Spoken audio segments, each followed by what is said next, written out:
set of 9 videotapes provides an opportunity to share in a unique experience where Stafford Beer introduces an audience to the world of managerial cybernetics.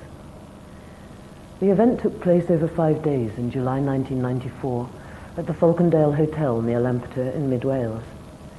It was organised by the Liverpool Business School at John Moores University, where Stafford is Honorary Professor in Organisational Transformation and a Senior Fellow. The aim was to provide a video learning resource by recording discussions between Stafford and an audience that had little or no previous knowledge of the subject. Over the course of the event, Stafford explains the development of the subject from the initial scientific discovery of cybernetics. Through his own development of managerial cybernetics, he introduces the tools and models that he has created to offer an alternative approach to conventional management practice. The resulting material embraces the key principles and models that have previously been introduced in his 13 books and referred to in many of his published papers. This is the first learning resource where all these have been brought together in one integrated way. Managerial cybernetics continues to be the only available scientific and coherent account of effective managerial practice. Stafford provides numerous anecdotes, applications and insights from the perspective of practitioner, manager and scientist.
Session 3 begins with the question of measurement and how do we choose what to measure.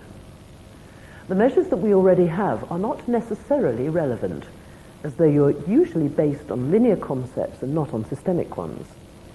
Systems are much more complicated than we think. In fact, they're usually a mess. Stafford pushes the audience to explore what would count as a measure of messiness. Ashby's definition and the use of the word variety is introduced and used as a measure of complexity. Variety, therefore, becomes the focus for this session. The consequences of using low-variety models to deal with highly complex situations are discussed with examples in the economy, education, publishing, and printing. This leads on to Ashby's law of requisite variety and an explanation of why so many management techniques fail to recognize what the system is and have inappropriate measures. Although the complexity of situations is often higher than we initially think, some of the complexity can be illusory. To illustrate this, Stafford leaves the participants with a problem called an exercise in what? See how they go about tackling this problem, even when there is a bottle of wine up for grabs. I have tried to paint a picture where we see that systems are much more complicated than we thought we may have thought they were. They're non-linear. They are immensely confused and complicated. We don't know where the boundaries are. They are basically subjective. Now, this is a mess. So what are we... And we also try to establish, I try to establish, that the measures we use are the ones we happen to have. then they're not necessarily relevant, and probably aren't relevant because they're based on the wrong ideas. They aren't based on causation, linear, etc., etc. So the question I left with you was, well, what could you measure? What is it we want to measure? Never mind saying, is it possible? What do you want to measure, given this mess? Have a go. Say something. It's only goodbye. I want to measure where you are in the mess. Well, that's a good idea, yes. But that's, again, very subjective, isn't it? Yeah. Would it have to be something which is common to all the parts in the... It would, wouldn't it? Yeah. Do you think? Spot on that. Now, money is usually used because various people... So I've managed to stop blackguarding economists so far, but it's been very difficult. They are mainly responsible for these oversimplified accounts of what things do, and for the fact that they say, well, money is the measure of all things. We can reduce everything to monetary terms. Well, I don't think you can. However, what Chris says is absolutely true, isn't it? That you need something which is capable of taking in all this mess and measuring it. Now, if it's not money, what is it? Now, you don't know yet, and I'm going to tell you, but the fact is, I want you to ask yourselves the question of what would it look like? What would it have to do? And Chris gave the first answer. It has to be available to the whole thing. What else could we say about it? What is going on here that matters? That the system works. That the system works? Okay, that's a very teleological answer. If you look at the mess we're in, what is the measure of the messiness? Is what I'm trying to get out of you. What? Somebody said it. Yes! Thank God somebody said it. It's the complexity. We are trying to manage complexity. Now, we used to say 40 years ago in management science, we have to deal with the 4 M's: men, materials, machinery, and money. So those are the things you measured.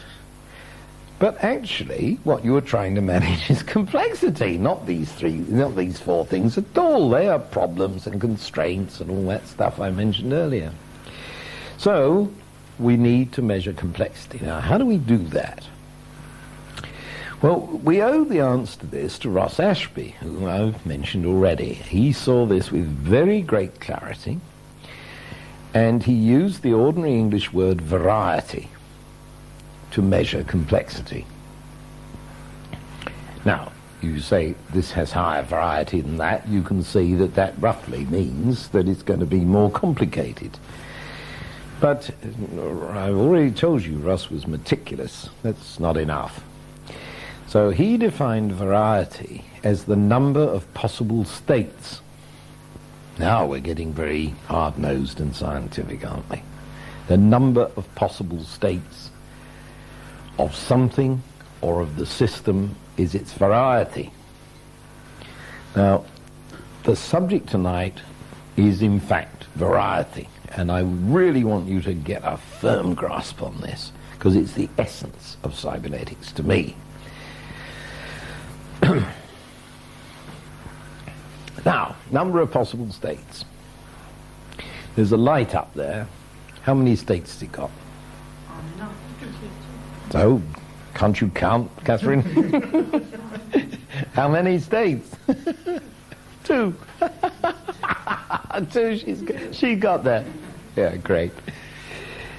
Sure? Just a minute, I'll stop. Kate already got ahead of you. What did you say, Kate? 3, because it could be broken. Oh. Good.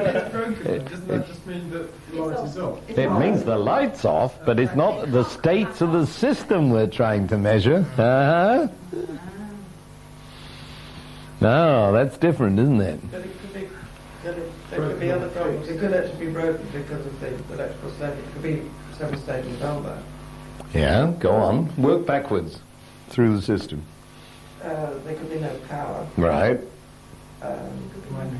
Somebody just blew up the yeah, power station? there's been thunder. Yeah, now you're getting it.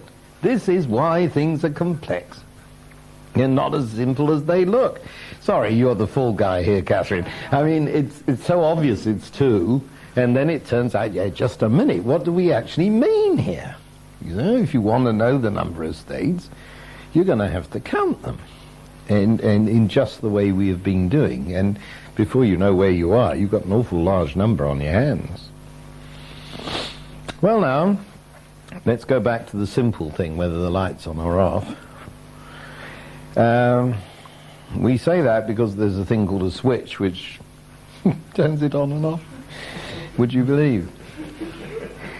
Some of you will have seen a stepping switch with, let's say, 10 positions on it. It goes click, click, click, click. Now how many states have we got? It does indeed. You're doing very well for me, Catherine.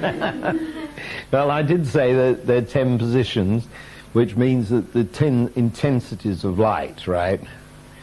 So how many have we got now? We've got 10 plus off, plus as many things as Kate can think up here to obfuscate the issue.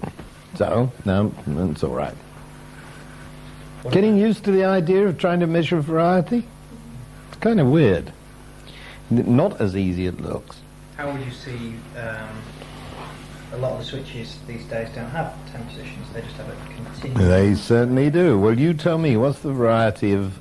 It's infinite. It's infinite. Is it? You walked right into that, Glenn. Thank you very much. So this is a variable switch. You just move it, and somebody said infinite. That depends on the perception of the Kate's winning tonight, isn't she? Because, doesn't it? That's what I So, what do you mean it depends on perception? Don't you answer this time, make somebody else work. She said it depends on perception. What's that mean? Perception of the system definition. Absolutely. Well, go on. Well, it's whether the state of being on is a measure of intensity or not. We already said it is. Isn't it subjective? And now we're asking whether it's infinite.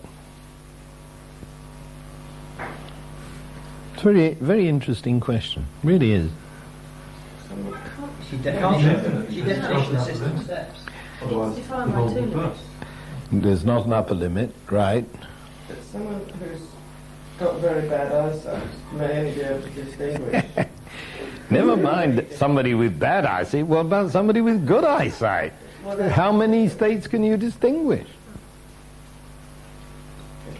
It will depend a lot. Now, what have we done here? Something extraordinary has happened when you think about it, because we were talking about the light and its switch and its power generation as if it was something objective. But we've already agreed that systems are subjective phenomena. They're things we think of. So what have we added, crucially added, when we talk about your perception of the system? Your perception. Yes. Individual perception. That's getting better, you see. It's not a perception, it's just an abstract noun, isn't it?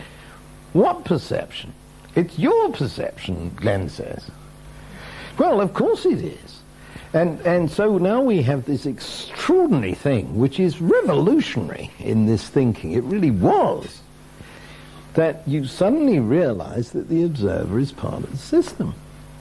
And you can't talk about the system without this observer. Now, you see, 200-300 years of science said that there's a reality out there. We come along and measure it. If we can't see it, we invent the telescope. If it's too small, we invent the microscope.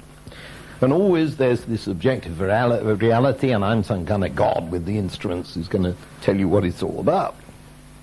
But suddenly we see that what we are really talking about is a constantly interactive exchange between the observer and the system. Now, Actually, you see, this has been discovered in physics at the turn of the century. Does anybody know what I mean? Yeah. Heisenberg. Anybody else know Heisenberg? The principle of indeterminacy. Heisenberg realized this, and just look how long it took to get out of... I mean, this became the physics of quantum theory, quantum mechanics. Round about the turn of the century, look how long it took to get into the system. The system. When I was at school in the 30s, Einstein was regarded as a nutter. And I remember distinctly asking a physics master what the hell relativity theory was all about. And he said, well, it's obvious nonsense, my boy. This is the 30s. Because Einstein says that parallel lines meet, and we know they don't.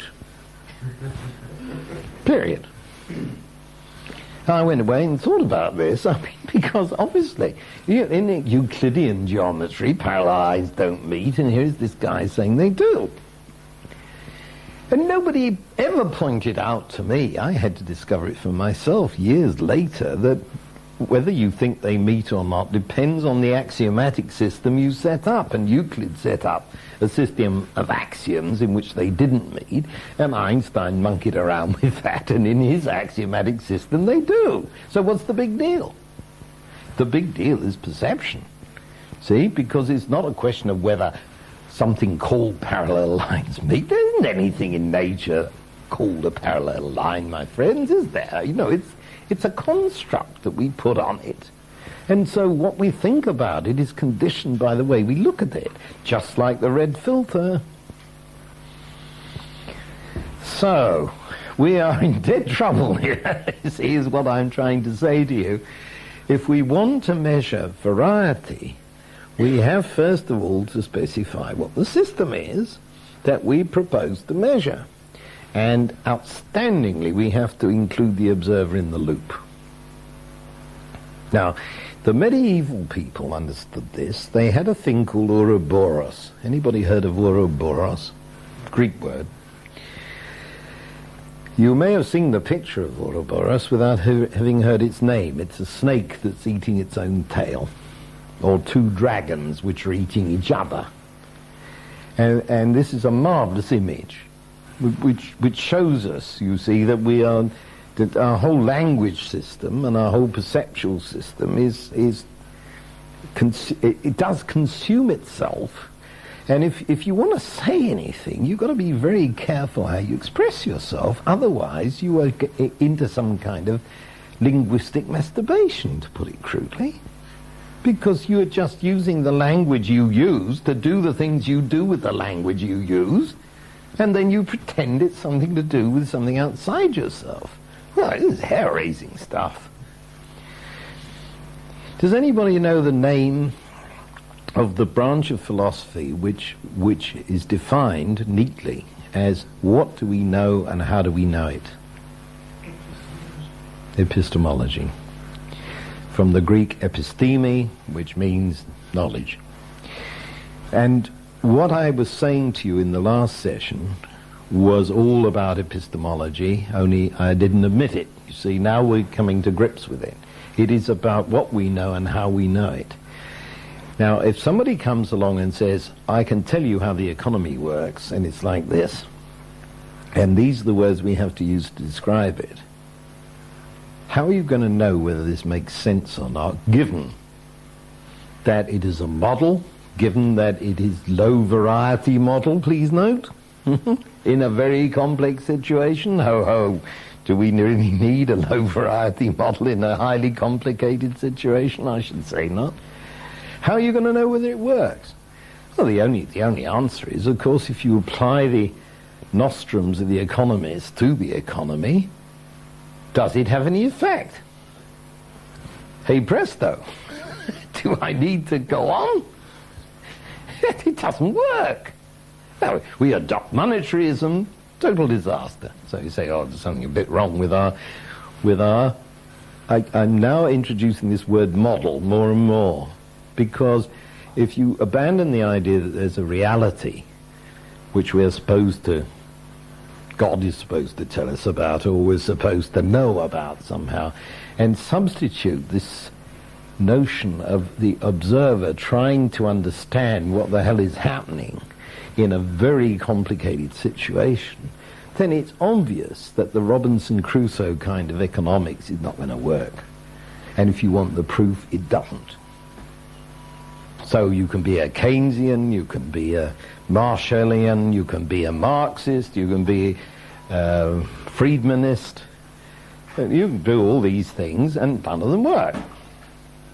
So one of the things I came kind of famous for was attacking the business schools for saying, you see, the way I put it was, they're all teaching different things, somewhat different. The only thing they have in common, you see, is the scientific truth, isn't it? They're all teaching one thing in common. What is it? It is that none of the teaching works. It's no wonder I'm not very popular. Well now, we're really getting to grips with this thing, you know. I know it's still very abstract, and I thank you very much for hanging on to me, but I see you do. Now, we've got to get back to the counting business if we're going to could try and quantify things, and we've already seen it's not easy. You have to specify the business with the lights. Now, let's have a look at something here.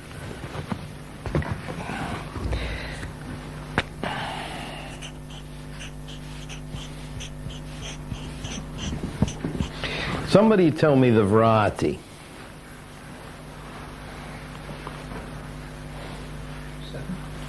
Good answer. Somebody can count anyway. Ah, you see, you're all getting suspicious. Seven factorial. 1. Who said 1? That's very interesting. I did. Why? Because, as we said, it depends how you perceive it. Yeah. If you perceive them all to be simple crosses, Mhm. the same, then the variety is 1. That's right. You say I'm in a universe of crosses. Yeah, something like that. So we get V equals 1. Our next bet was V equals 7. Well, there's an obvious reason for saying that. Now, somebody already began to wonder if that was adequate. Where do you go from there? Well, if the crosses are on states, for example. Yes. Then that's Yes. where you start coming to 7 factorial. Yes, that's right. Start one to one of the Well, let me take a little discussion here before we get to that. See, if we're talking about a system, then we have a suspicion that this is a system, then these things are interconnected. And the question arises, how many ways are there of interconnecting 7 things? Who knows? Pardon? Depends if you arrange them in a line or in No, it's all the possible interactions. I didn't arrange them in the line for that reason. So this is related to this I say? Pardon? 6 times 7 is the answer. It is V equals n into n minus 1. And in this case, that's 42. Now, you're all very sophisticated people, because if you weren't, you would say it was 21. Why would that be?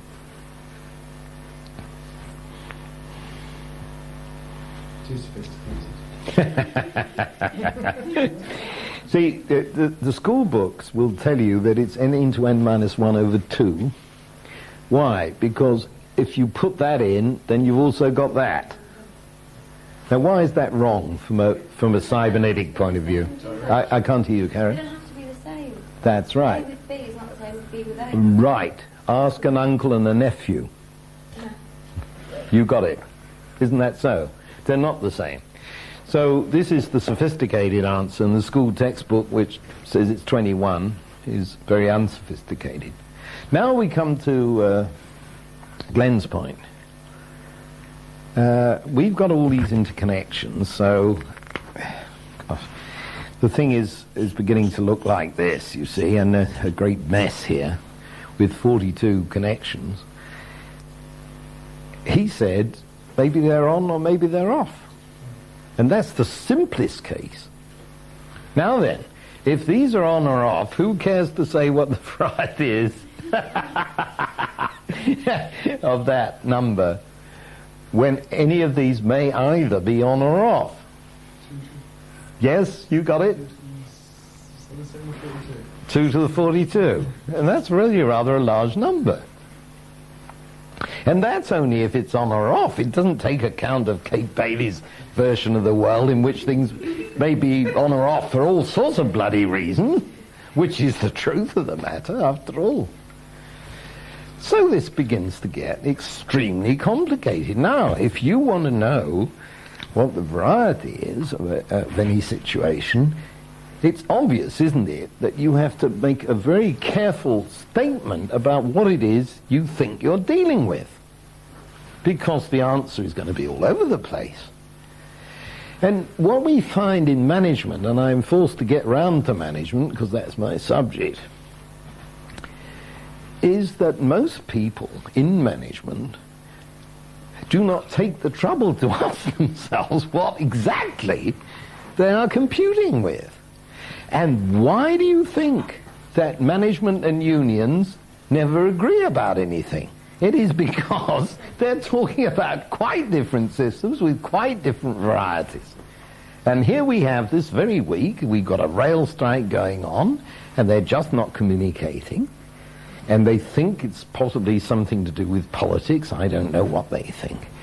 But I'm the cybernetician observing this lot, and I say quite simply that they're not talking about the same system.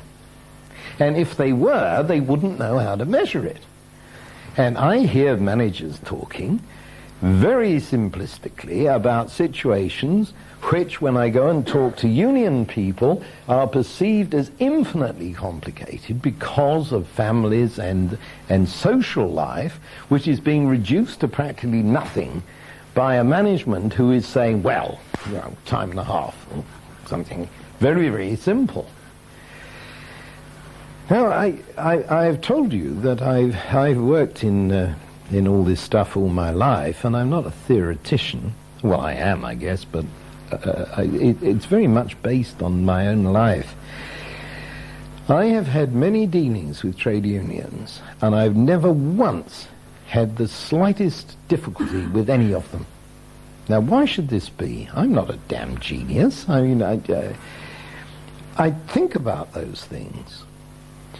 And I want to give you one very strong example of this. The height of my managerial career was as development director of International Publishing, which at that time was the world's largest publishing company.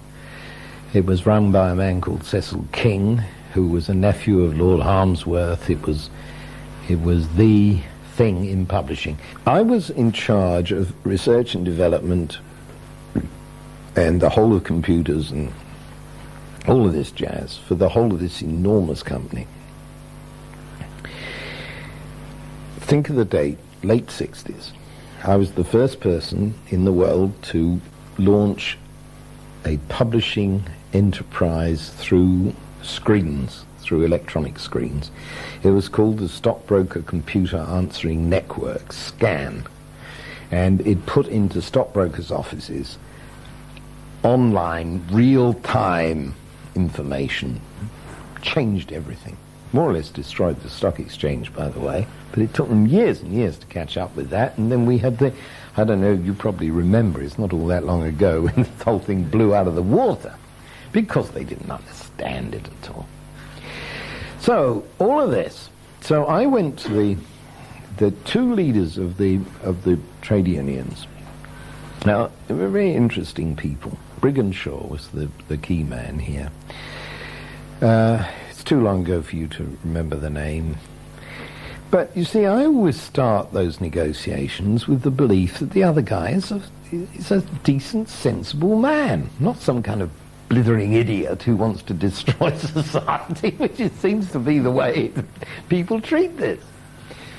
So I said to them, look, printing has been the same for 500 years. We've just souped it up a bit. But Caxton would recognize the presses in the Daily Mirror just like that. They say, goes a bit fast, doesn't it? But that's all.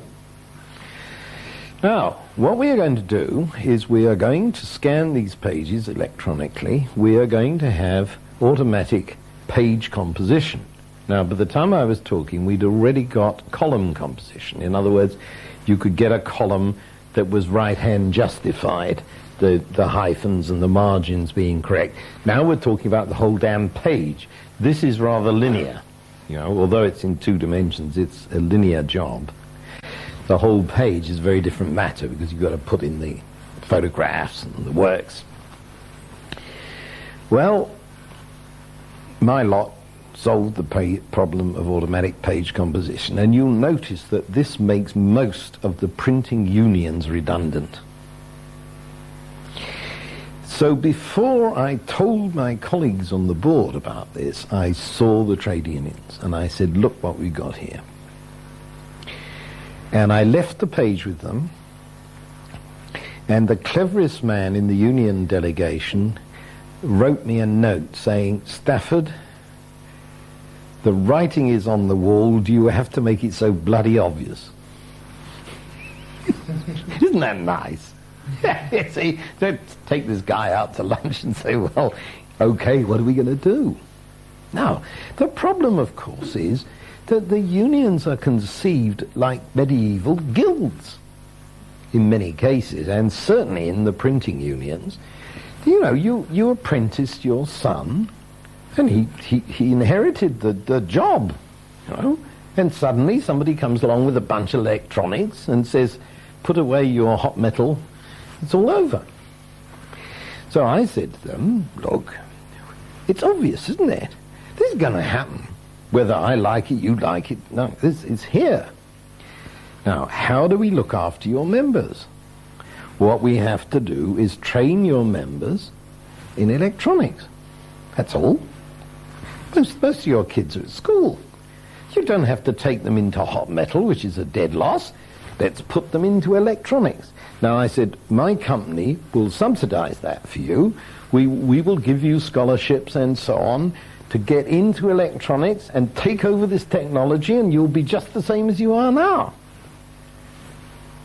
No problems at all about it, really. So why didn't it happen? I put that to the board of IPC, and they were very dubious because they lived like this, you know, all these years.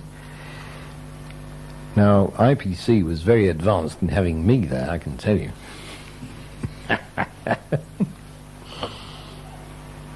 Associated newspapers, the Daily Express, and these people were not about to buy this one little bit. And the whole industry has to move together, so no one would do it. And what was the result? Years and years later, I left in disgust. We had Wapping, remember?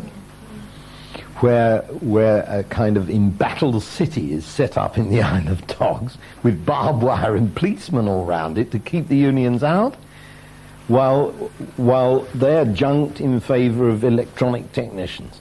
Now, this is an outrage. It's totally unnecessary. Now, I suppose you think I'm talking politics, and I suppose I am. I can't really help it, but I'm trying to give you realistic examples of what I'm talking about. This isn't airy-fairy stuff. We are trying to absorb the variety of the situation through the latest technology, which is a way of perceiving, isn't it? You're perceiving the world either through hot metal, to simplify it, or through electronics. And if electronics is coming, then it's what you've got to do, and you stop talking this jazz that would have made Caxton laugh. So there's an example of it. Now, what you've got to do is understand the system you're dealing with. I've now added understand the technology by which you perceive it. Keep your mind open that you won't have all the technology yet. There may be other stuff coming round the corner. So you've got to conceive of practically anything. Do realize that science fiction was never more than a couple of years ahead of science fact. Practically everything that is in science fiction has happened. Men on the moon, nuclear power, 20,000 leagues under the sea. When was that written? In the 19th century by Jules Verne. Was clearly a nuclear-powered submarine. He didn't quite know it, but it had this huge furnace which never went out. Well, we've got one. No wonder they called the first nuclear sub Nautilus. They recognized it. So the human imagination is followed very fast by the ability to reify it. That's a nice word. I like that word. Anybody know the word reify? To make real. It's Latin, race, thing. To make it a thing. Yes, exactly, Lee. So we reify our imaginations, and we are constricted only by the models we have and the variety we can handle. This is a new universe, folks. It really is. And you start looking, this is why I challenge you to look at the newspapers. Start looking at it in this light, and you will find that the arguments people are having are bizarrely unreal.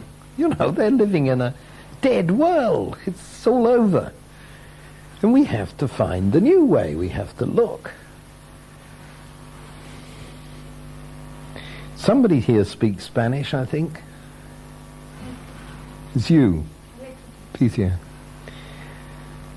Caminante no hay camino, se hace camino al andar. Do you know this song? I'll translate it because nobody else knows Spanish anyway. Walker, there is no road. You make the road as you walk. I could give you that as a motto. It's wonderful, isn't it? Because if you follow the roads everybody's laid out, you're going to get to the same disastrous consequence. I was reminded earlier this evening, I was walking around in Israel, my only trip to the Holy Land, totally mind-boggled by everything. And I was walking in the hills outside, in the hills of the Sea of Galilee, thinking about Jesus, and I ran into a signpost and it said Armageddon. And I thought, yes, the story of my life here. Yeah. So here we are with our problem, and I've really tried to loosen your thinking up and saying, well, we are hanging on to the notion of variety. Now then, what are we going to do with it? You're going to go around counting things? And trying to imagine how large they actually are and trying to count. This won't do.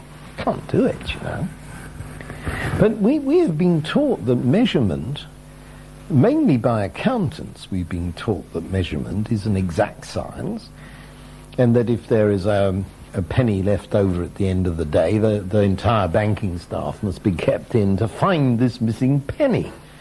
But statistically, of course, the penny means nothing. It's experimental error. I mean, £1 million is an experimental error in most of this stuff. So that's not the way into variety. Now, let me try and gently suggest to you what is the way in. If I got up, I don't want to because my legs hurt me. If I got up and held up a coat of rather unusual size, let's say it's very small, it's very big, obviously. I say, I've got this coat going begging, does anyone want it?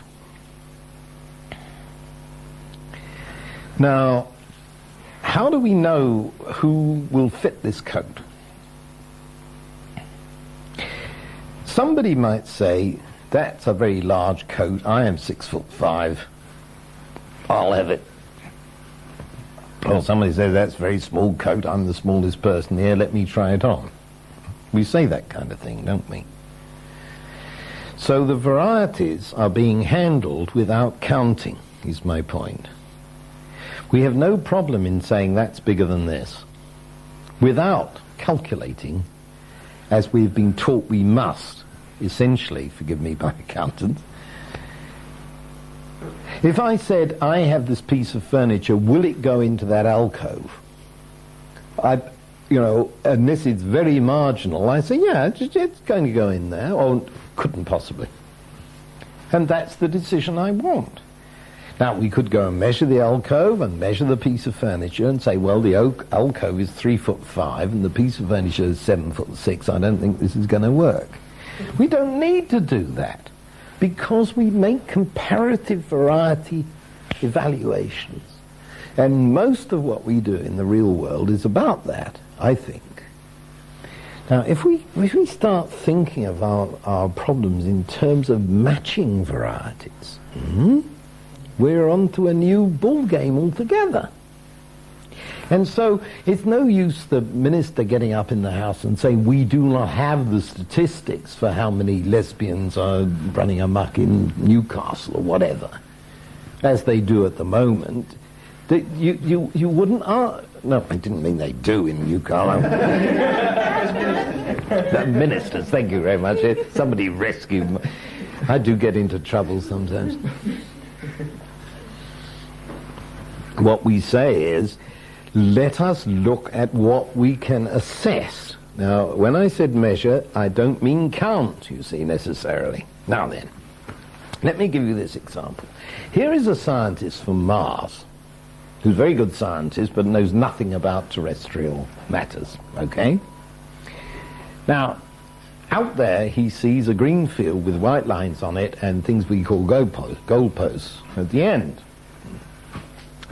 And unknown to him, a set of 11 guys is practicing. And these guys all have red shirts on. And they start off down here and they run down this field and they push a ball between each other, and then somebody slams it through the posts, and then they take it back and they do it again. So they score 370 goals in the time, in half an hour that the Martian scientist is observing this. So he said, well, this is very interesting. What is going on here? So somebody says to him, well, we've discovered that this is a game called soccer, and that the objective of the game is to stop these people doing that. So what do the Martian scientists say? He's facing a very high variety situation. Now, what he notices is that the ball goes back and forth and always goes like that. So the Martian scientist says, well, let us put a big slab of concrete right there. And this, can't get through it. So he does that. And then down come the 10 men in red shirts and they go round it, and the Martian scientist says, bloody hell. I wasn't expecting that, you see. So then he tries the strategy. I mean, just think it through from his point of view. He tries the strategy of putting a lot of little posts all over the place. And now these people who are known for their dribbling, only he doesn't know the word, they're just having a fine old time running all around this stuff, and still scored 380 goals. Johnny says, well, what's going on? Clearly, these individuals, these 11 individuals, are governed by their own control system. They must have something in here somewhere that tells them how to operate. We must measure that. So the Martian scientist comes along with something that we should call an electroencephalograph, and he puts it on the head of these people and says, I will try and find out what's going on in Paddy's head when he's trying to get round Chris, the concrete post. You have an easy role tonight.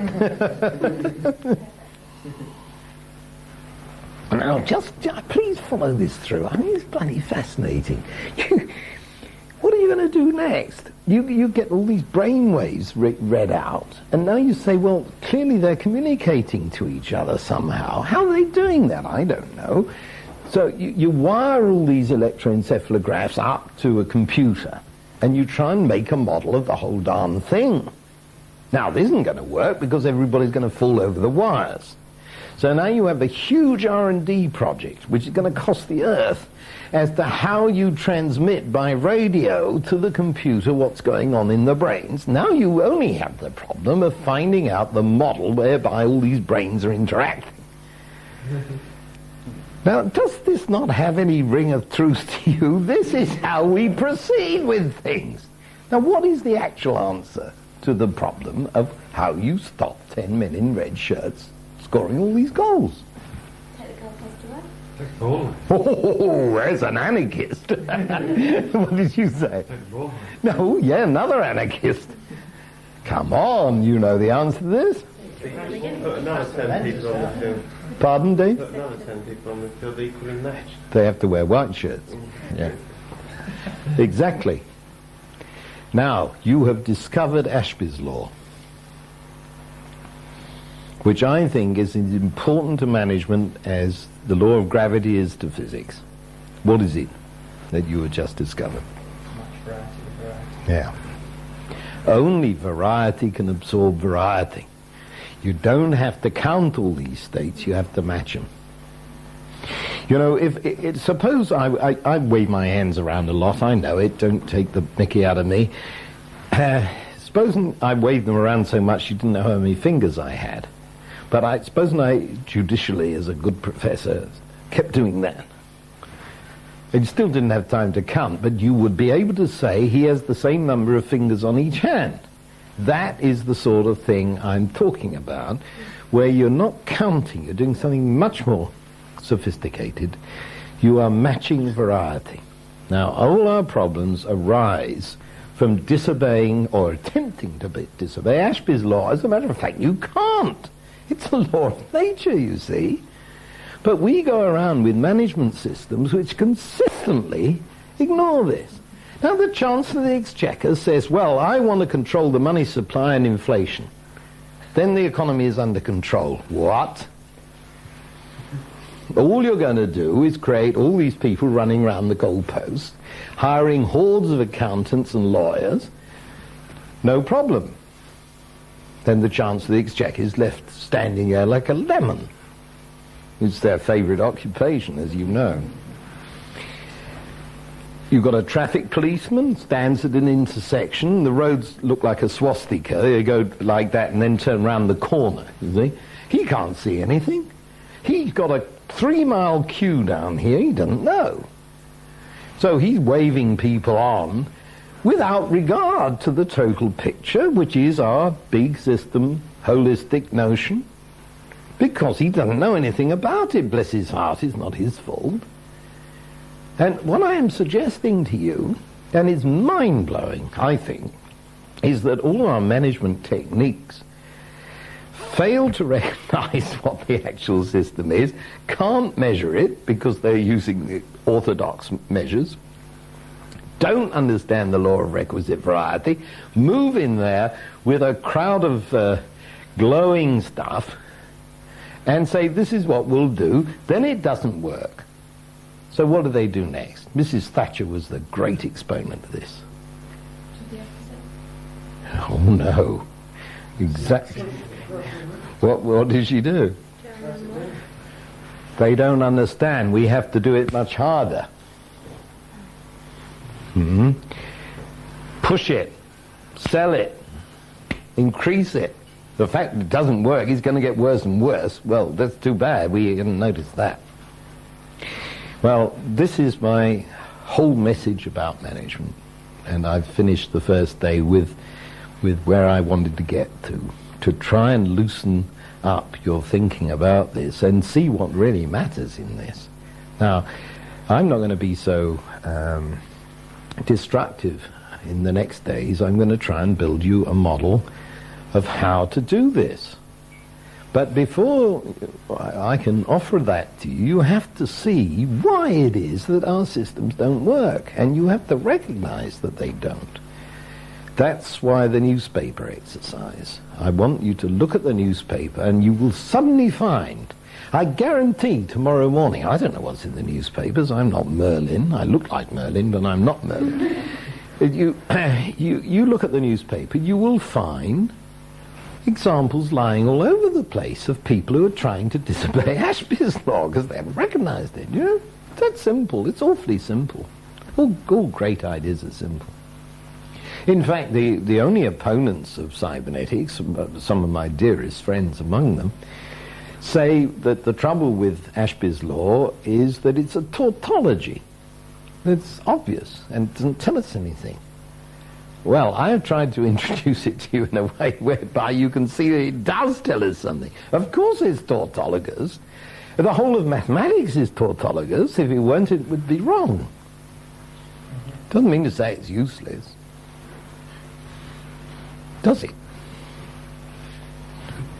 Now, I kept meaning to time myself. I didn't even bring the clock this time. How are we doing? We're still running. Well, we better stop. Now, I want, as I told you before, I want you to think about what I've said, sleep on it, talk to me in the morning, tomorrow afternoon about it, by all means. Look at the newspapers tomorrow. Look for validations, look for counterexamples, prove I'm wrong, whatever you like. Now, I also told you that I was going to give you a formal exercise. And I would like to end tonight by setting this exercise, and here it is, and I will dish it out, and you can spoil your night's sleep by trying to read that. But I want this recorded for the cameras, and I'm going to ask Kate Bailey if she would be kind enough to read it, because she has such a mellifluous voice. Sort this one out if you can, folks. An exercise in what? The problem. You have been appointed manager of a shop engaged in jobbing production and have been finding out the form, which is pretty awful. Some shifts go well, but on others two types of difficulty arise, either separately or together. One difficulty is that a shift may throw up a loss compared with standard. The other is that a dissident faction of work people may decide to cause trouble, and that consumes too much energy in handling the wildcat strike threat. It turns out that there are two matters under your control that bear on this. Some work attracts a bonus rate, and the loading of this work can be manipulated. It seems to be generally accepted on the shop floor that more than 30% bonus work is good, while less is bad. There is another, an unpleasant kind of job which you can always run, or not. This, according to agreements, involves a flat 10% extra payment for the whole shift. The production director has said that when you start on Monday, you must operate this system as best you may. But until delicate negotiations at a higher level are completed, he would like to see as little trouble as possible. So you set to work to discover what actually happens, and it follows a definite pattern. If there is smooth working, i.e. no dissidence on a shift, it will continue on the next shift, unless the proportion of bonus work is bad. Then there is trouble, unless it is clear that the previous shift made a loss, in which case the troublemakers make no headway because the earlier loss realistically explains the bad bonus.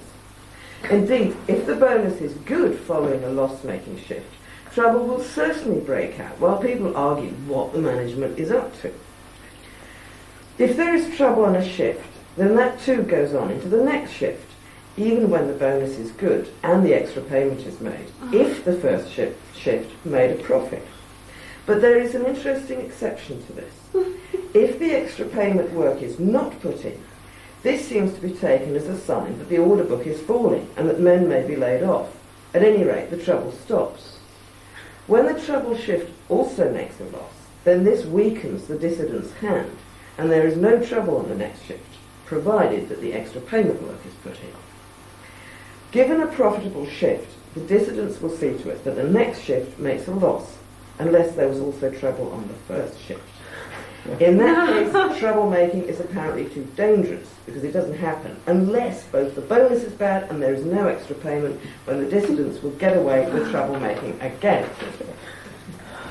After a loss-making shift, on the other hand, the next shift turns out to be profitable, so long as there was no trouble on the first shift. These dissidents are very careful. If there was, the loss will certainly continue. However, this whole situation is inevitably reversed if the extra payment is not made. Again, this seems to be taken as a dangerous sign in some circumstances, if not others. It's all terribly complicated and your hands are tied. So this is certainly not an exercise in industrial relations. You must not interfere with those, but you do have a guarantee that the shop floor will respond true to form. What is this an exercise in, then? Can you solve the problem? Is there anything you can do to ensure making a profit and have smooth running as well? Tell you this much. We can work out from the state of affairs on the last shift Friday night that your first shift on Monday morning is bound A, to be in uproar, and B, to make a loss. Congratulations on the new job. And if it sounded as if I understood that, I assure you I don't. Beautifully read, Kate. Thank you very much. Who wrote that? I wrote it. It's a muddle, isn't it? Now, you see, this is trying to propose to you the muddle of real life. Now, what is an exercise in? You could tell me that already. Yeah, exactly. It's an exercise not in accounting or man management, because that's all taken out of it. But it's still very complicated. It's an exercise in complexity. Does anybody think if they sit down hard and work on that, they can solve it? If I could, I'd have done it at my company. Well, I always put this to my undergraduate students, and I offer a bottle of wine to the first person to give me the answer. And every year for 5 years somebody's done it, so there's a challenge for you. Do we get... Oh yes, oh yes. Yeah.